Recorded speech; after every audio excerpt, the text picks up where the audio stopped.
A wild week 12, a lot to discuss. Welcome into the All NFL Now Monday Huddle.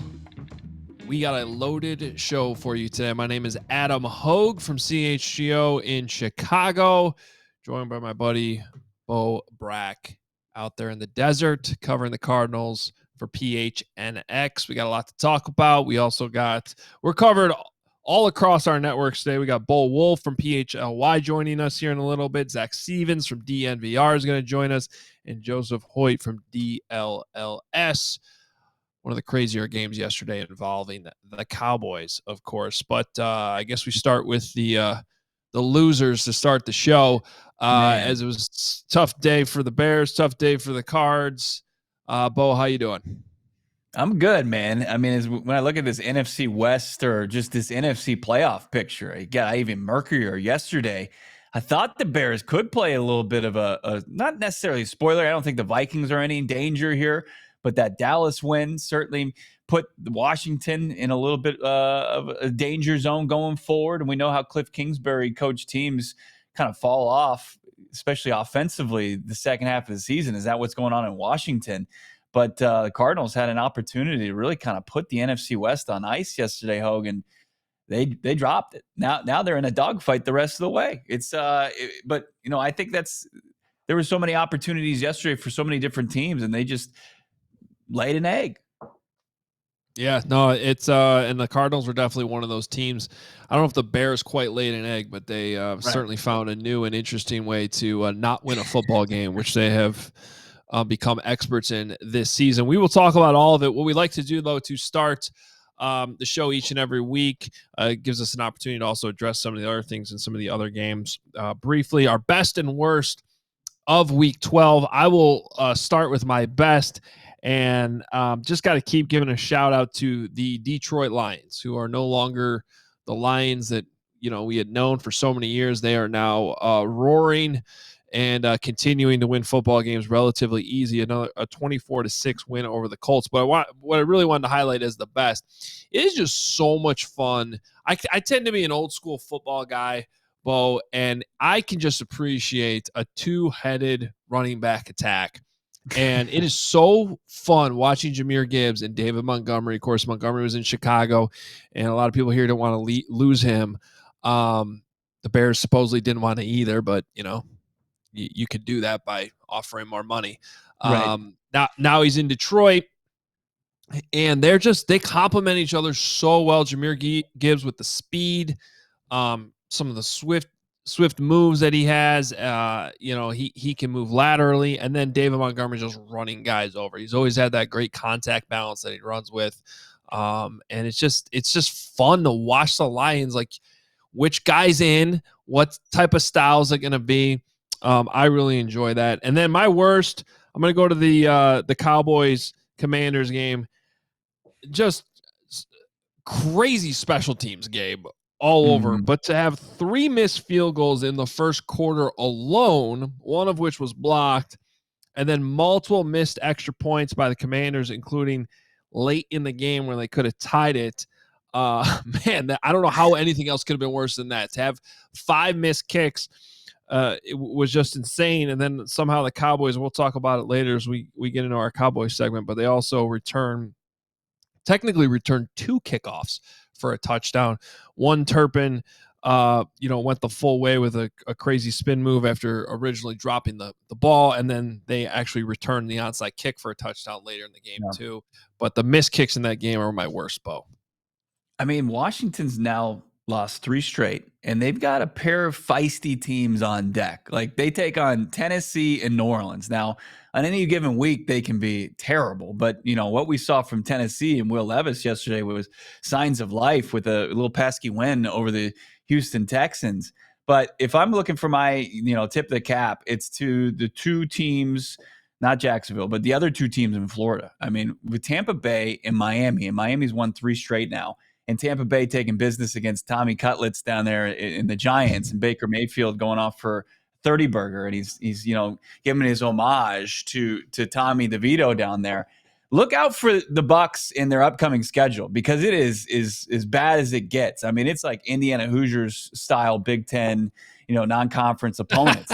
There's just nobody there that's going to really slow them down. I know they're 5-6, and so are the Dolphins, and the Dolphins have a big matchup coming up against the Packers. But I think it's what they've done leading up through this week that's put them right back in the thick of things. And I think that they've done a really good job, both those teams, in weathering the storm on some injuries and putting themselves right back in the thick of things as far as the respective playoff picture for the NFC and the AFC. So I liked what I saw from the Bucs. I know it's a bad team, the New York Giants, who have just given up. And then, of course, you had what the Dolphins were able to accomplish. They also took advantage of a down team in the Patriots, who've been playing well defensively lately, but they win. Both those teams win pretty handily, and they move on to the next week 13, with a chance to continue their respective hot streaks. I like what I've seen from those 2 teams. I wouldn't sleep on them going forward.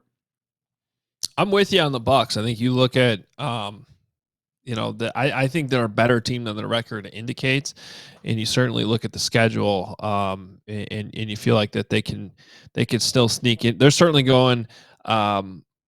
Well, they're keeping themselves afloat as Washington kind of stumbles here. And the other thing about the Commanders is they should have another loss in there too, because they got lucky with the Hail Mary against the Bears too, going about a month back. So they're, it always felt like they were a little bit ahead of schedule here with how hard they came on at the beginning of the season. And now I think we're starting to see that. But Bo, let's dive into your Cardinals here a little bit. This was, in my opinion, one of the more underrated matchups of the weekend.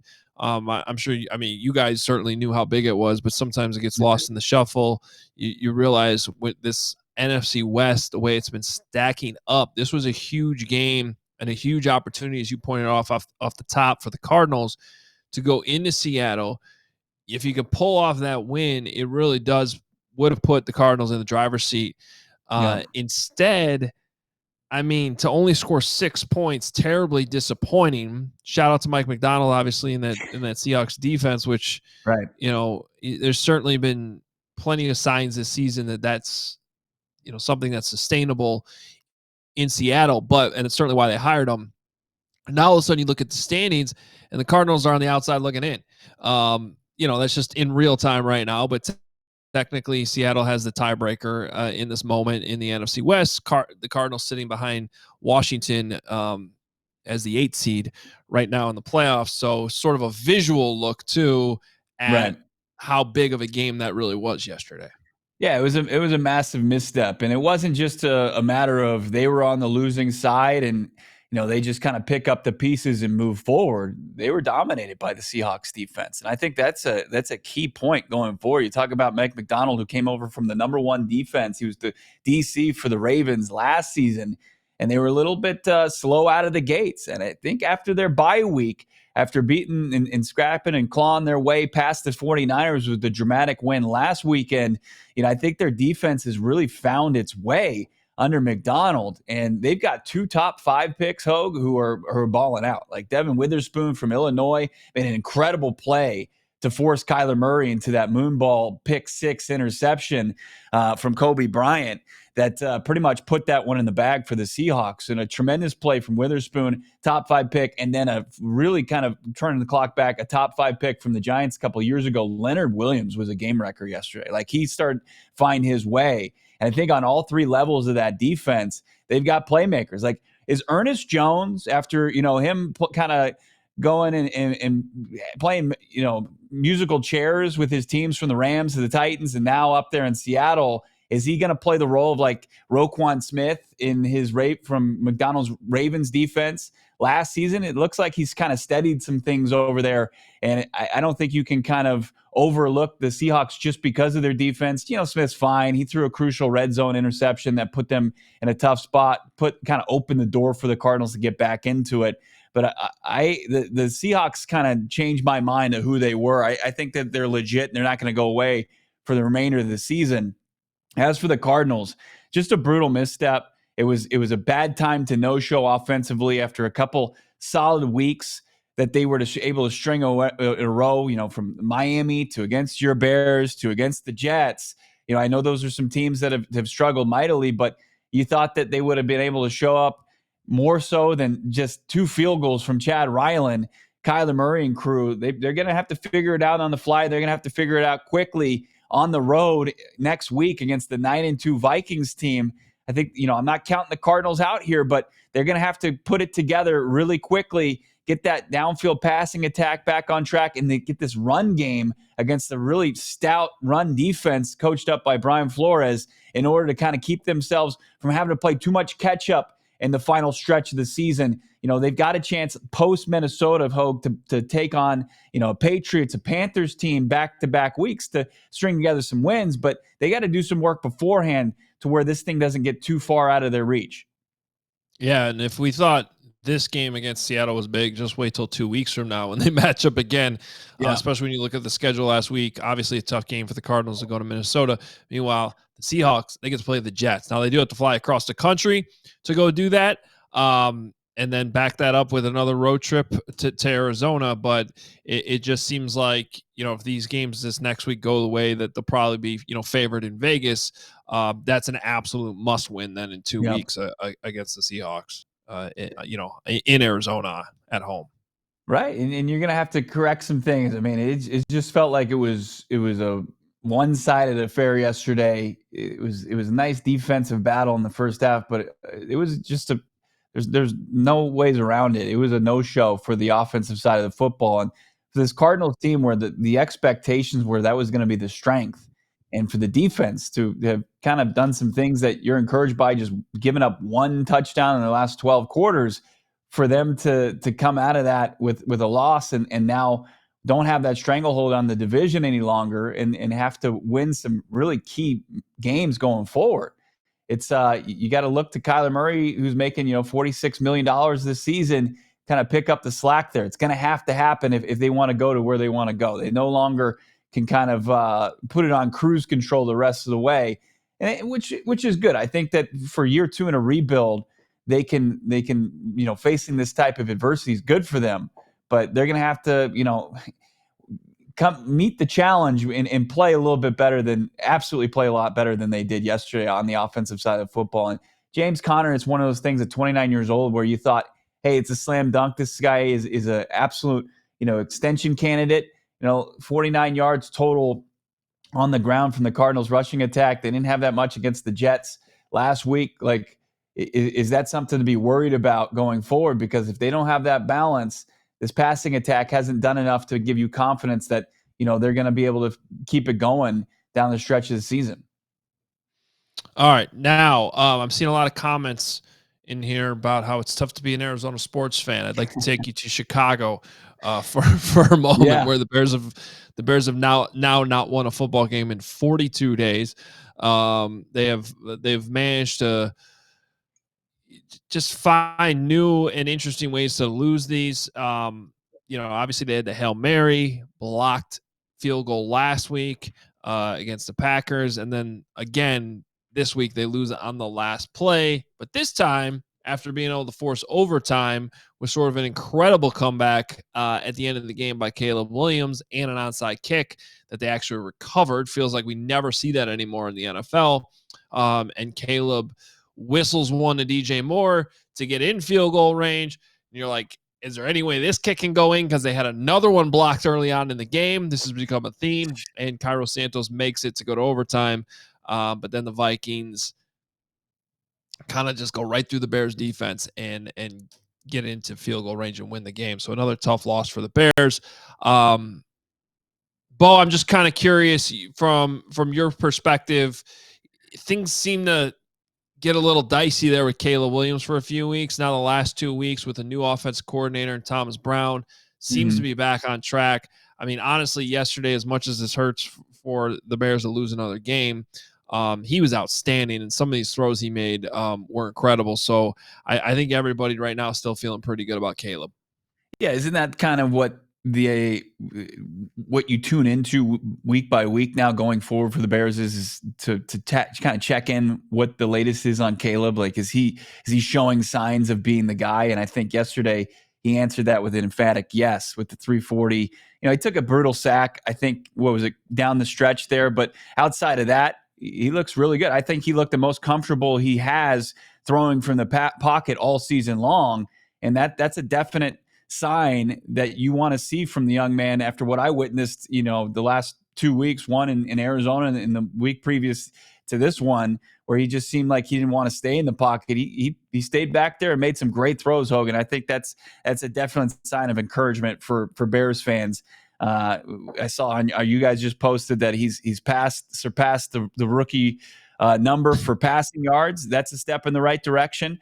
So Caleb Williams slowly but surely righting the ship for himself and not kind of raising any questions if he's the guy going forward. I think he's answering those questions now.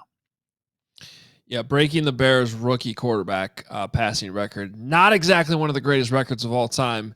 However, it does matter that it only took him 11 games. It's not like he broke it in week 18. He did it in 11 games. And actually, when you zoom out and look at his numbers, he's having a pretty good rookie season as well.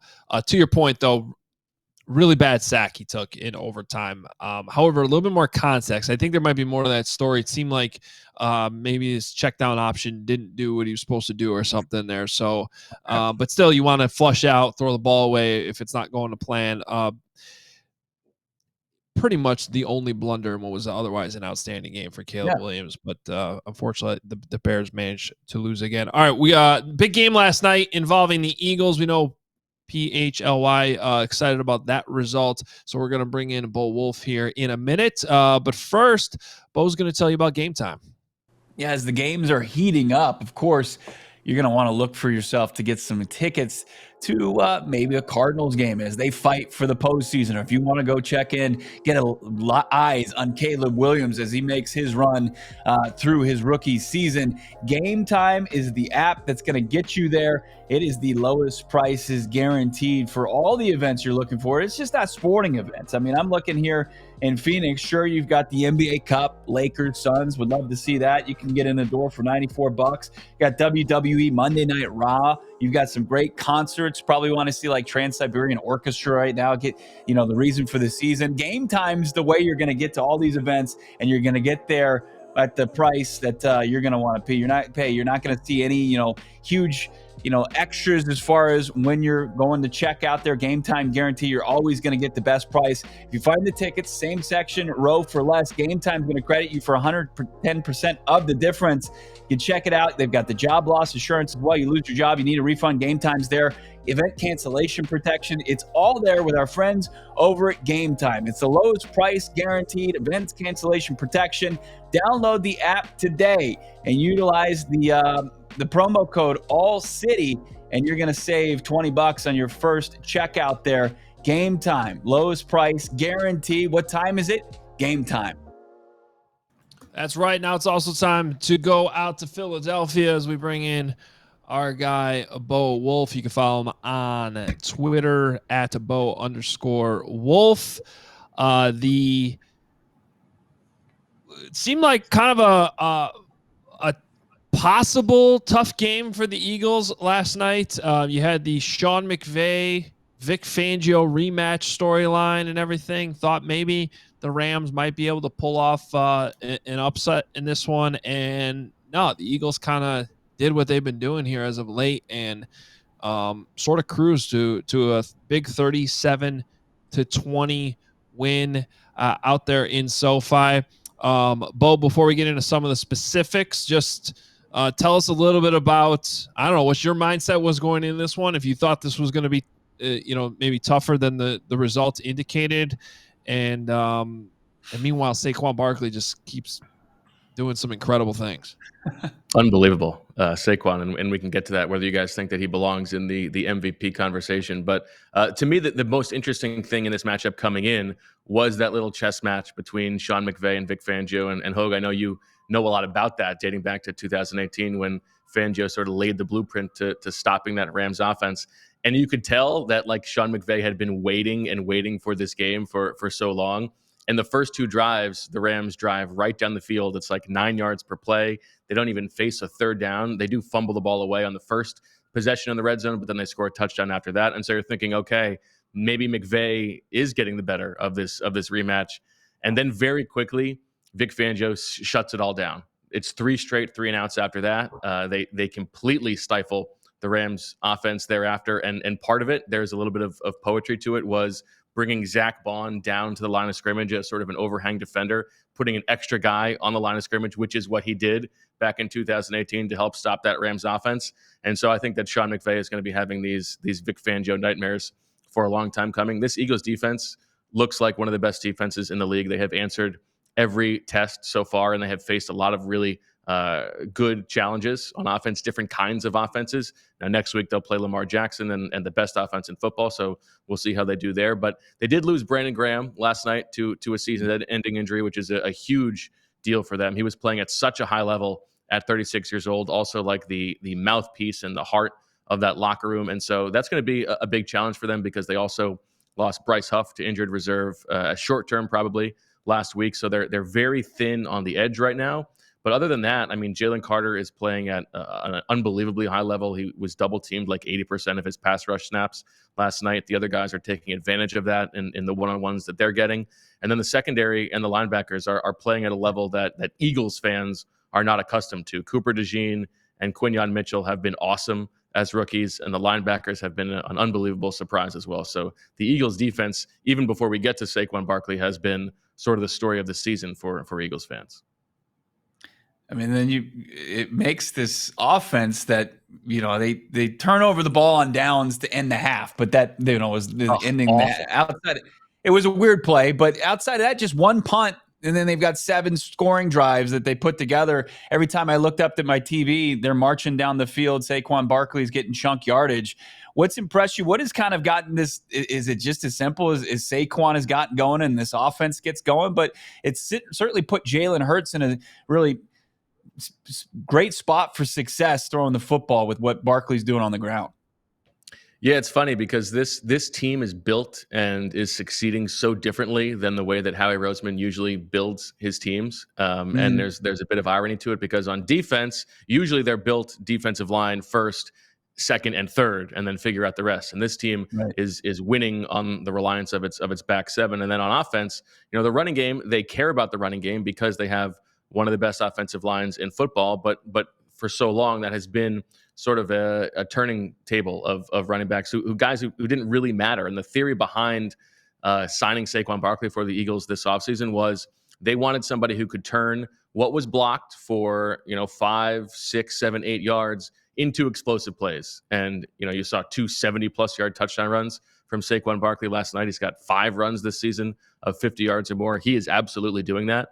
But I have also been just so impressed with Saquon Barkley on a carry by carry basis. Like, he's making guys miss in the hole and picking up those sort of hidden 3 yards after contact. Sometimes you see him turn the corner on the sideline and just sort of steal 5 yards. He's been unbelievable, better than I think anybody could have reasonably expected. I mean, right now he's on pace to break Eric Dickerson's single season rushing record. He's been absolutely insane. Over 300 yards from scrimmage last night. I do think that he belongs in the MVP conversation because a game like last night, they didn't have Devontae Smith.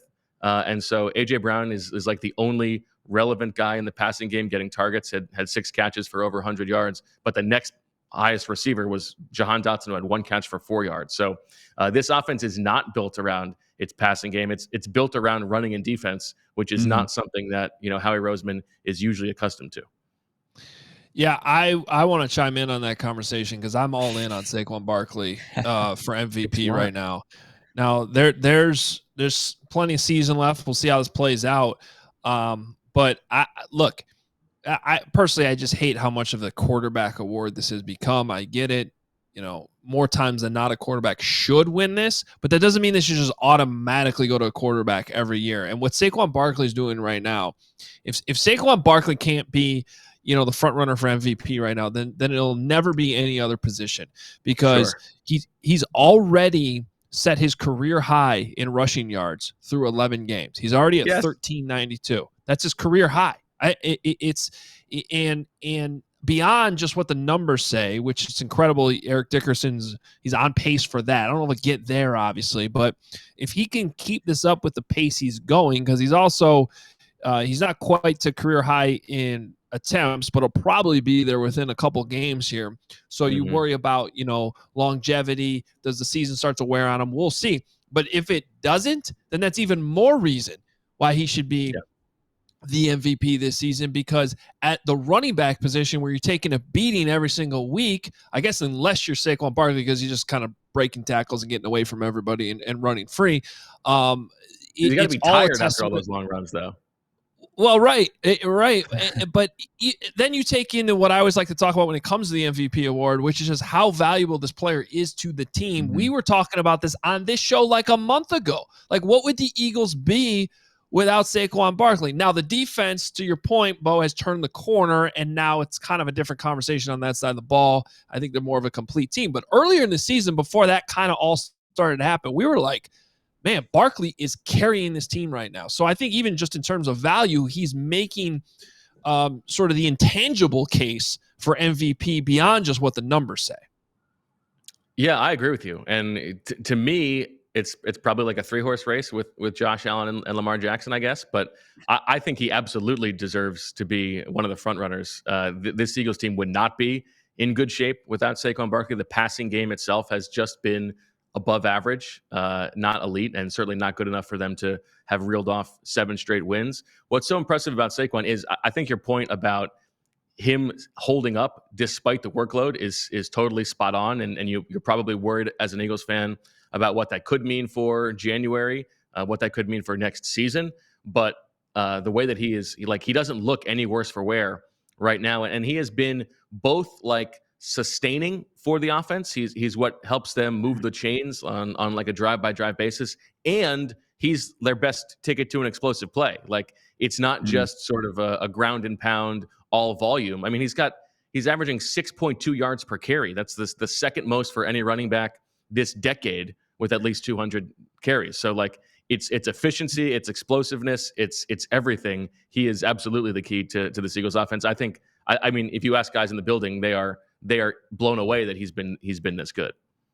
Well, also, when you look at the total touchdowns, he has 10, but you look at his quarterback, he's got 11 rushing touchdowns. Saquon has to kind of take a back seat, yes, to those goal line carries, which I hope voters, when it comes down to it, understand that, because what Saquon has set this offense up for, God knows how many total touchdowns this season, that he has to kind of take a back seat. I loved his answer, Bo, to this last week, where they're like, are you up, I'll paraphrase it. Were you upset that, you don't get those goal line carries? He's like, look, if I want those touchdowns, I just need to score before we get to that point. I mean, it's the absolute right answer there. And to see the duo of them in the post game, it looks like there's no animosity. It's things are coming up all Eagles right now, and that offense, that defense is rolling. Really, just the Eagles are a freight train right now.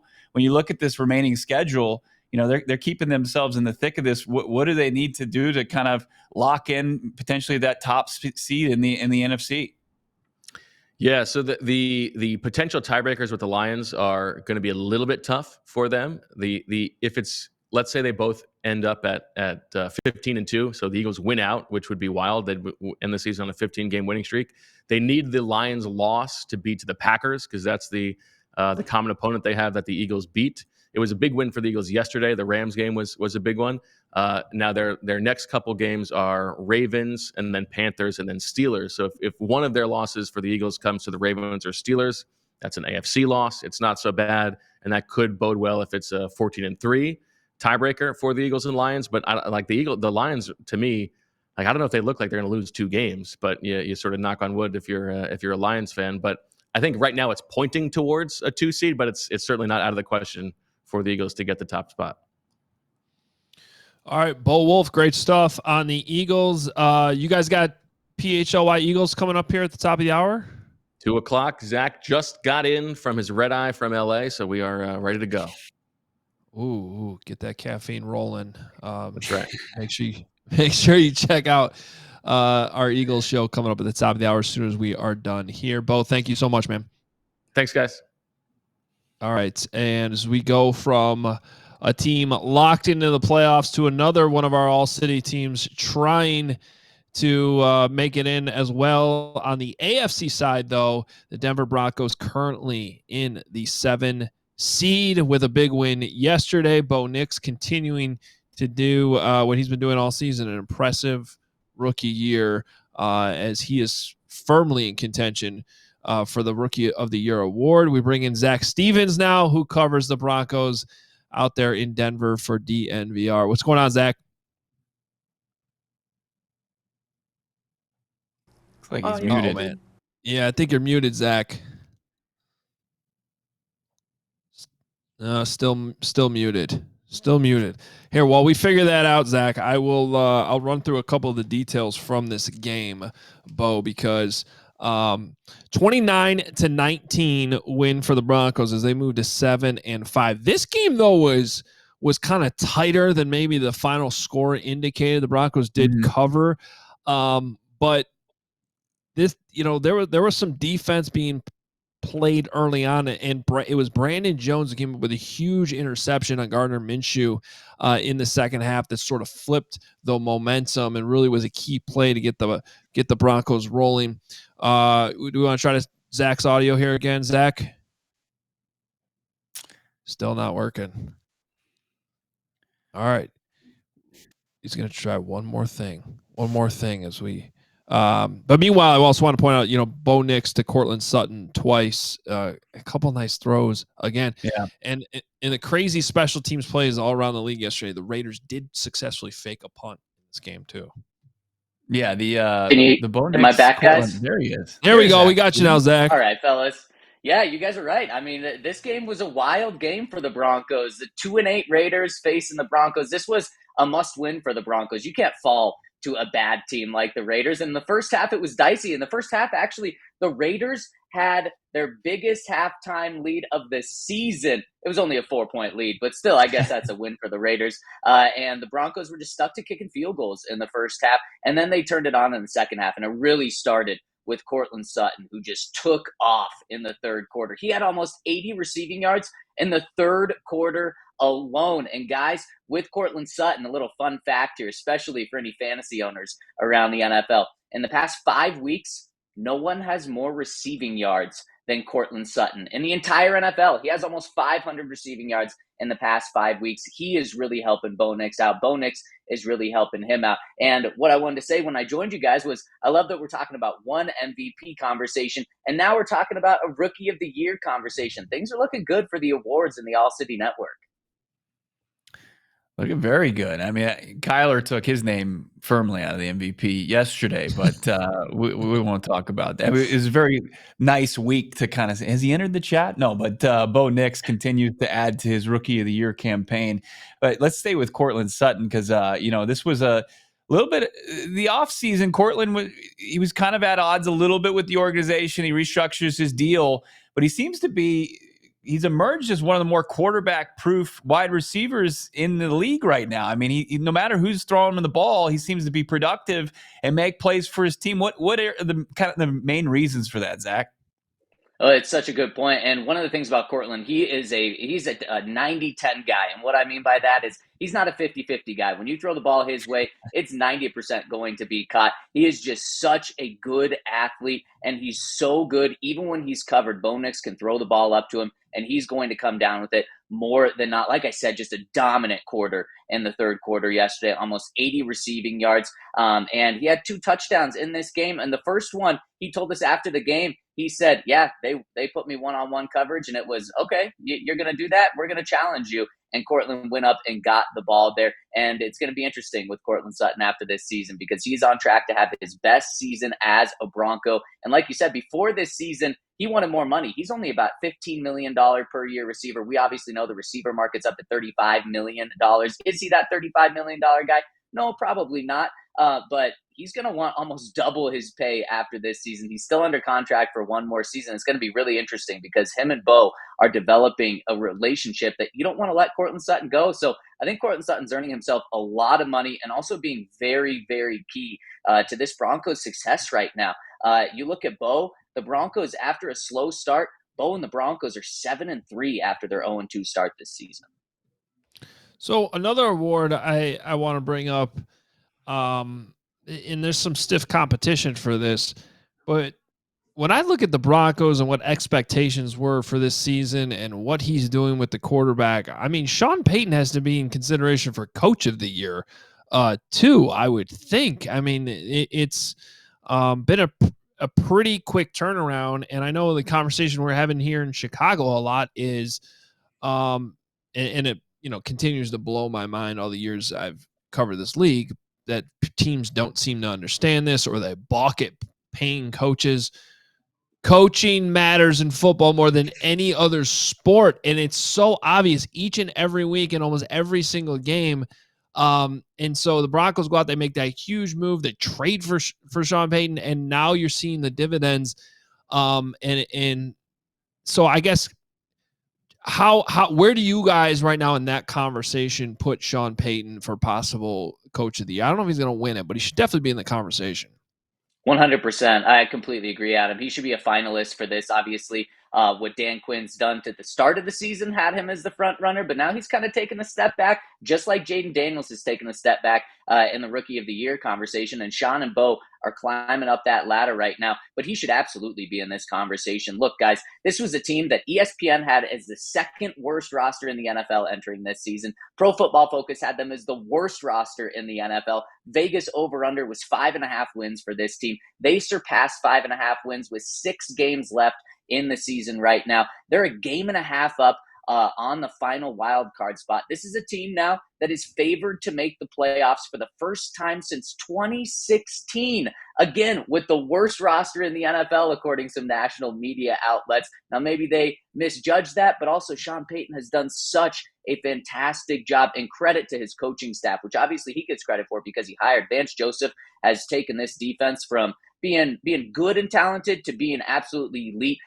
You have some people calling them the anonymous defense because there's not many big names on it, yet Nick Bonito is second in the NFL in sacks right now. You obviously have an all-pro in Pat Surtain, but outside of that, it's just a lot of guys that they've gotten the better of, and that's a big credit to coaching here. And when it comes to Sean Payton and his development of Bo Nix, boy, Adam, this should be something that Bears fans look at and gives them hope for Caleb Williams in the future, because this is something where coaching can matter so much, especially for a quarterback. And it's not just about getting a good coach. It's about getting the right coach for your quarterback, specifically the play caller on the offensive side. Look, Russell Wilson, clearly not as bad of a quarterback as the Broncos thought he was by taking on an $80 million dead cap hit. What he's doing in Pittsburgh has been impressive, but there was just no meshing Sean Payton and Russell Wilson last year, and that was not going to work moving forward. A lot of people thought Bo Nix was a second or a third round graded quarterback this year, the 6th quarterback taken. The Broncos got dunked on for having the 6th quarterback taken with the 12th overall pick, and look how it's turning out right now. Bo Nix right now, guys, is in insane territory. There's a stat that just came out from CBS Sports. In the past 10 years, quarterbacks that have had 20 total touchdowns and 2 or fewer turnovers in a 10-game stretch. So 20 touchdowns, 2 or fewer turnovers in a 10-game stretch. I'm not just talking rookies. I'm talking any quarterback. Aaron Rodgers, Drew Brees, Tom Brady, Patrick Mahomes. And after yesterday, Bo Nix joined that conversation. He's one of 5 quarterbacks to do that. The other 4 are either Hall of Famers or future Hall of Famers. And man, it's a credit to Bo Nix, but it is also such a credit to Sean Payton for having Bo Nix play this well, but then also having him play this well in his rookie season. He is really catering this offense and this team to him. So real company there. Real yeah, quick, go ahead. Yes, real quick. Well, I just want to I don't mean to change the conversation, but I feel like you two are very qualified to speak on this because you both covered, head coach quarterback situations that worked well or didn't work well. Because here in Chicago, everybody's like trying to figure out how you maximize Caleb, and then all of a sudden in the last 2 weeks, after they make the coordinator switch and they bring in Thomas Brown, who has already interviewed for a bunch of head coaching jobs, who was Sean McVay's assistant head coach. He had that title with the Rams when they won the Super Bowl. I think we're all trying to figure out, well, is there a world in which you just promote Thomas Brown and make him the head coach if the pairing with Caleb seems like it's working? Zach, I'll start with you, but Bo, I also want to hear your opinion on this. Just like, if how important is that relationship that should override everything else? Like, if they're meshing together, if it's working, do you go all in and just say, well, then just hire him because you don't want to mess with that dynamic? You don't want a Nathaniel Hackett. Nobody wants that. No one wants that situation to play out. Oh, yeah, I think I can speak on the Nathaniel Hackett situation pretty good being here in Denver. And you're 100% right there. You don't want that. And if it's working out, you went all in on Caleb Williams. He is your guy. Not necessarily that Justin Fields was going to be the future, but you moved on for him for Caleb Williams. He's a number 1 overall pick.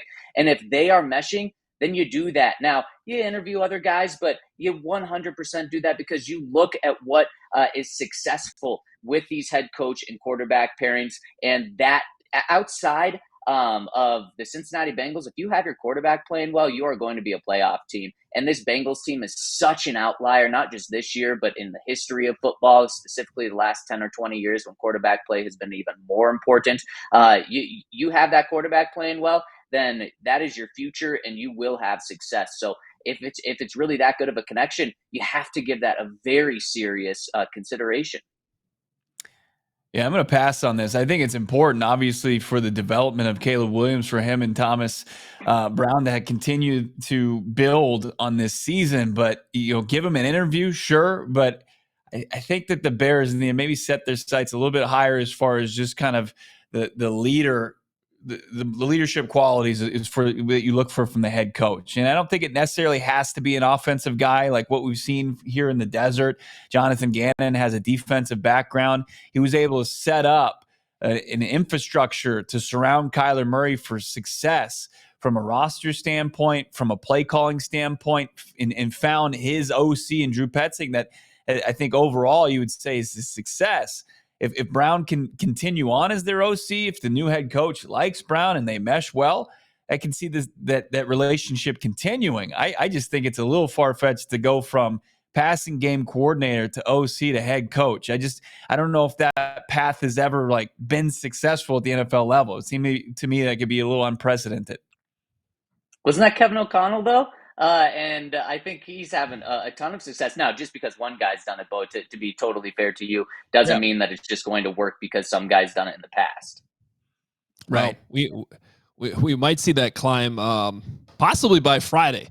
To be, I don't know if somebody's actually that's not true because I was going to say I don't know if anybody's ever gone from consultant role to head coach by the end of a season, but then again, the Colts hired Jeff Saturday, right, out of a TV studio. So we've seen crazier things happen. So what you're Zach, saying, really quick, Adam, what you're saying is you might become the Bears head coach, going from analyst to head coach here. Well, that would be even crazier than the Jeff Saturday hire. It certainly would.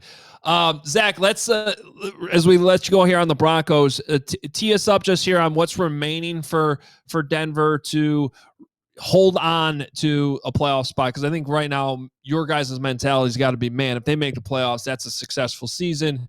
And right now they're sitting in that 7th seed. What's the path here to hold on to that? Because I don't know that the competition's too stiff behind you guys, but man, those Miami Dolphins sure are coming on strong all of a sudden.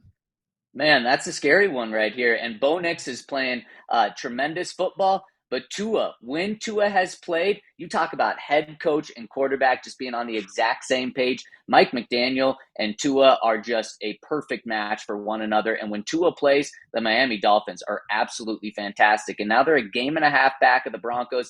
They've jumped the Colts. They've jumped the Bengals for the Broncos' biggest competition here for that final playoff spot. The Broncos have a Monday night game against the Browns next week. You got to win that one. Again, I know the Browns are coming off a big win, but that was a tough division win for them. You have to beat a 3-win team when you want to make a playoff push. And the Broncos have a bye week. It's Sean Payton's latest bye week that he's ever had in his career. And that's going to really help the Broncos for this stretch because they've got the Colts at home. If they win that game, they pretty much eliminate the Colts from this wild card spot. Then they've got the Chargers, which was flexed to Thursday Night Football, the first Thursday Night Football flex. This could be for playoff positioning, and that could be a massive game when it comes to the seeding. The Broncos right now scheduled to go into Buffalo in the first round of the playoffs. That's about the most difficult game you could have. What Broncos fans want is they want to be matched up against the Pittsburgh Steelers and Russell Wilson. I know Sean Payton would love that matchup. Then they've got the Bengals. If they win that game, they will eliminate the Bengals from pretty much the wild card consideration. That and the Chargers game with the Colts are just huge for playoff implications. Then they round out against the Chiefs, and by that time, maybe the Chiefs have everything wrapped up. So this is not a gimme for the Broncos, but like I said earlier, this is the first time since 2016 the Broncos have been favored to make the playoffs.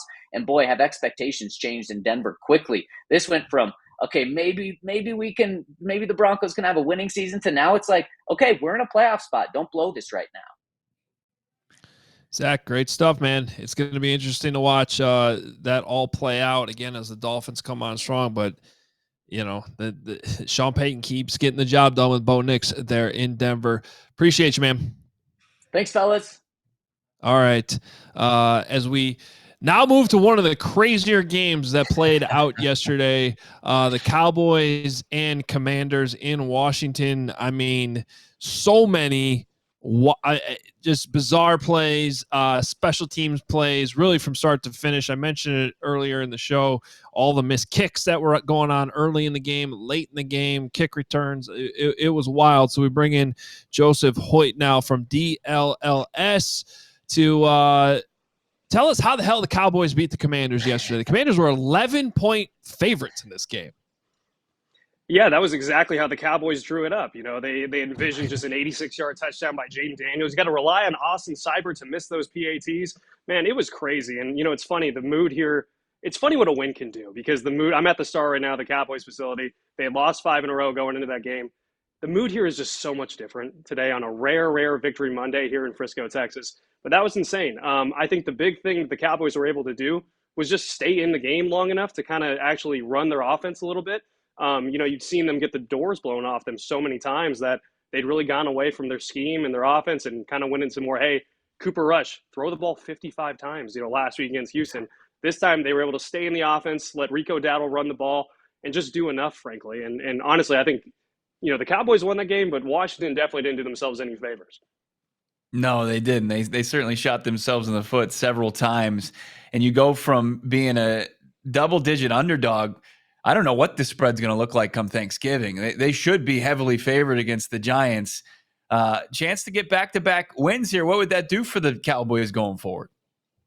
Yeah, I mean, it's crazy. If you kind of watch our show, we've been on Team Tank now for about the last 2 weeks, and all of a sudden the tank looks like it's got wheels kind of coming off here a little bit. Yeah. You know, I think there's some confliction between Cowboys fans because you're 4-7.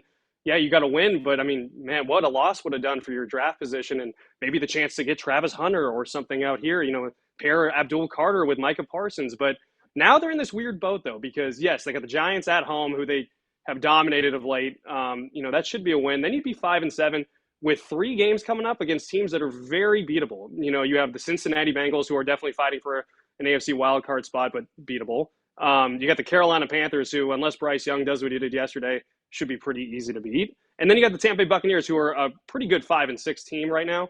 But again, that's not a team that like genuinely scares you in terms of what the Cowboys could do. So all of a sudden, you know, you got no Dak Prescott for the rest of the season. But if you kind of go on a run here and you maybe win 3 or 4, all of a sudden, you know, that NFC wildcard spot is not crazy. Right now, the playoff predictors probably have them around 5% of chance of making the playoffs. But that would steadily rise if they got a couple of wins against some easy teams coming up. Now, I don't mean to be taking shots here, but wouldn't it also be very Cowboys to come out and lose to the Giants on Thursday? Oh, extremely Cowboys. I mean, honestly, this past win against Washington was extremely Cowboys. You know, the moment you stop believing in them, is when they actually do something. But it's funny because a lot of our fans were on our show yesterday and saying, hey, we can't even tank right. We that was the one thing we wanted, and we can't even do that right. Joseph, I've been there. I cover a team that's often is similar to that. What is there realistically for this team to accomplish between now and the remainder of the season on the heels of this win? I mean, realistically, it's funny because I listed off these teams as beatable, right? Well, every team's going to be looking at the Cowboys as beatable as well. So, hey, maybe a crazy win against Washington, against Dan Quinn and your former DC, and maybe that sparks you a little bit. Maybe Cooper Rush has found something. Odds are probably against it. This is a team that's likely heading towards, 6-7 wins max. And, every coach is on expiring contracts. So it's kind of this weird juxtaposition between, hey, we want to develop guys for the future, but this coaching staff doesn't because they don't necessarily have a future here. Right. So, it's kind of this weird place. It feels, from an objective standpoint, it feels a little bit like football purgatory where, hey, we're heading towards top 15 pick rather than top 5, but the likes of us potentially making the playoffs are very slim. Joseph, we were just talking about the impact of coaching, what an impact it's made with Sean Payton in Denver. And the Bears have a reputation for not paying coaches, and Jerry Jones does too, despite all the money that he has. What's the mood right now amongst Cowboys fans in terms of who they should go after, how frustrated they might be that, that money might stand in the way of that, and just is there a lack of realization like there seems to be in Chicago sometimes that it's so freaking obvious coaching matters? Why are you afraid to pay for it? No, that's a great point too. And I think you hit on the money thing. And that's the reason why Mike McCarthy, I think, is still here because, Jerry Jones doesn't want to pay a coach to go away. He's only fired one coach midseason. That was Wade Phillips, and he regrets it. You go look at Jason Garrett. He went to the end of his contract twice. Once it resulted in an extension. Obviously, the other time it didn't. And I think, to be honest with you, for Cowboys fans right now, there's a difference between who they want and who they think they're going to get. Because I think in terms of wanting, they want Ben Johnson. They want someone from the Shanahan tree to come in there. They would love maybe a Clint Kubiak or something, a guy who pushes the offensive creativity to a level they haven't really seen here. But they also know that Jerry Jones doesn't like to take chances on coordinators and doesn't like to kind of go for that young up-and-coming creative route. He wants to get the guy who's proven himself. He wants the former head coach that might be a little bit available on the cheap. You start to think of, hey, what about Mike Vrabel? What about Bill Belichick? What about other guys that, hey, have kind of proven it, but you start to wonder maybe their time has kind of passed. I think, honestly, if Sean Payton was still available, that's a guy he would have loved to have when that happened. But obviously he's, pushing towards the playoffs there in Denver. So I think there's a difference between who the Cowboys fans think they're going to get and who they would actually want. Is there anybody that maybe a bigger name that is playing their final downs in the final 6 games as a Cowboy? Because there's so many mouths to feed or so many players that they've paid or need to pay. Yeah, DeMarcus Lawrence he's been injured pretty much this whole season, but he's an impending free agent. He's a guy that I think, it depends what the market does, but that might be a guy too expensive to bring back. You look at Zach Martin. I think that's kind of the big one we're wondering here is and to be honest with you, Zach has not played well this season. He's a first ballot Hall of Famer, right? He's been fantastic, but he's a guy that's even hinted, he held out last season for a bigger contract. He's kind of hinted at or there's been some murmurs hey, maybe this is his last season before he retires. So that's kind of the big name. I would not expect Ezekiel Elliott to come back for a third time. I feel like that ship has sailed, and I'm kind of surprised we're even here to begin with for a second time.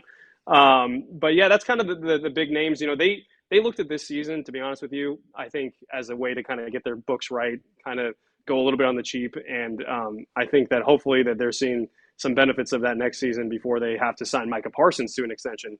You could probably already book that being a holdout come training camp as well. Yeah, that I can already hear those storylines being played out right now. Hey, Joseph, great job covering this team, obviously, and you get the Thursday Thanksgiving game coming up against the Giants. Just watch your head out there, make sure there's no debris falling from the roof of the stadium out there in Jerry World. Thanks, man. Yeah, take care, guys. All right, Joseph Hoyt, who covers the Cowboys out there in DLLS. We got to wrap things up here, Bo. We got some shows coming up here at the top of the hour. Our Bears show at CHGO will be get going, and in Philly we got PHLY Eagles as they continue to cover the Eagles' big win over the Rams.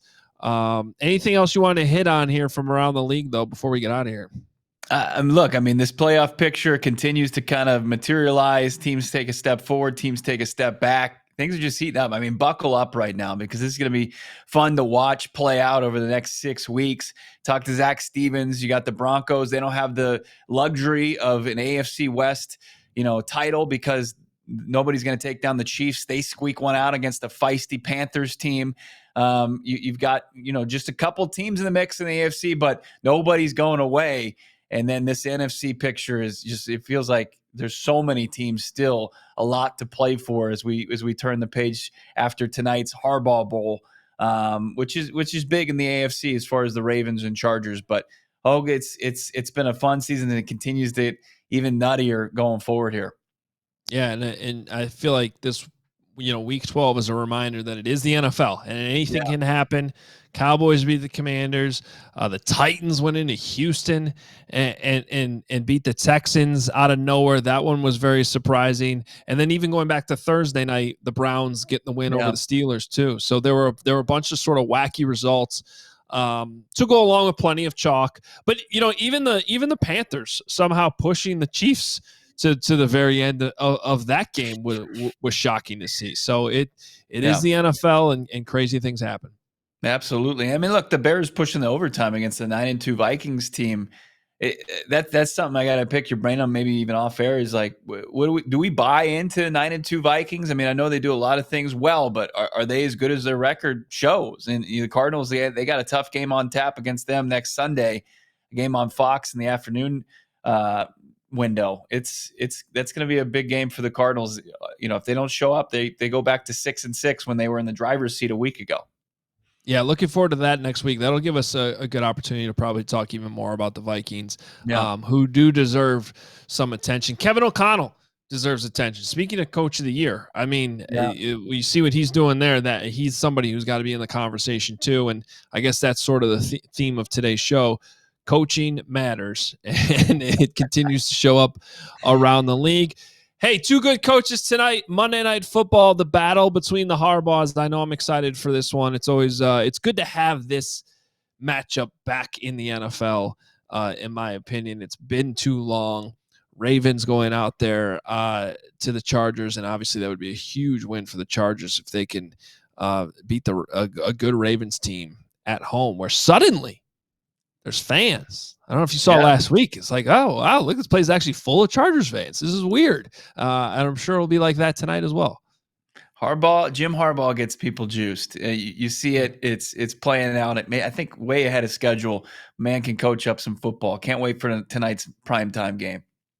All right, that's going to do it for us. Thank you for being here. Make sure you subscribe to the All NFL channel if you happen to be watching on one of our networks across the country. We do have the All NFL channel to subscribe to too. We got plenty of content that's get posted there throughout the week, and you should be following us on Twitter too. Got plenty of good stuff as we hack into all of the great reporters and analysts that cover our teams across the country here at All City. That's going to do it for us this week, though. For Bo Brack, I'm Adam Hogue. We will talk to you next Monday as we recap Week 13. Talk to you then. We all silly like the mayor.